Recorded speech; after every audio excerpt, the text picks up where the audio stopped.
When you dive into the Japanese language, you quickly realize it relies on some beautifully precise structural rules to connect ideas. At the core of these structures is the conditional Tara form. It's a fundamental grammatical tool used to express a simple condition where, when one event happens, another will necessarily follow.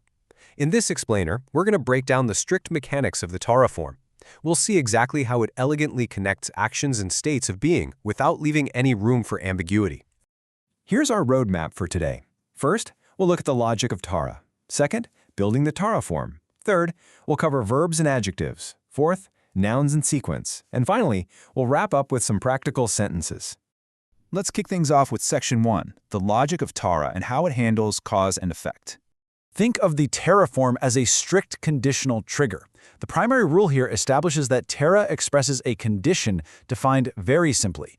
When event A happens, event B will happen. It sets up an absolute logical dependency. You can think of it like falling dominoes, where event B relies entirely on the successful realization of event A. But it's not just for abstract hypotheticals. The Tara form is fundamentally utilized to express a direct sequence of actions. It communicates clearly that after A happens, B occurs. There's a definitive timeline built right into the structure. This locks the two events into a rigid chronological order that dictates exactly how a scenario is going to unfold. Moving right along to Section 2, building the Tara form through a simple two-step procedure.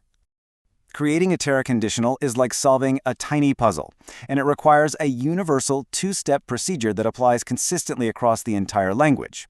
Step 1 requires you to identify the short past form of the word. Step 2 is just the simple attachment of the ra suffix. Notice how the ta in Tara is fundamentally just the past tense marker itself. It really is that straightforward. This foundational framework categorizes the language into 4 primary building blocks.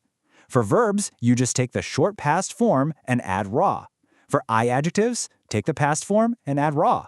For not-adjectives, the past state is denoted by data followed by ra. And exactly mirroring that pattern, nouns also take data plus ra. Let's move to Section 3, verbs and adjectives, balancing action and description. The structural difference in the past tense foundations is absolutely crucial here. Looking at the left side, an action verb must first be conjugated into its short past form before appending the ra.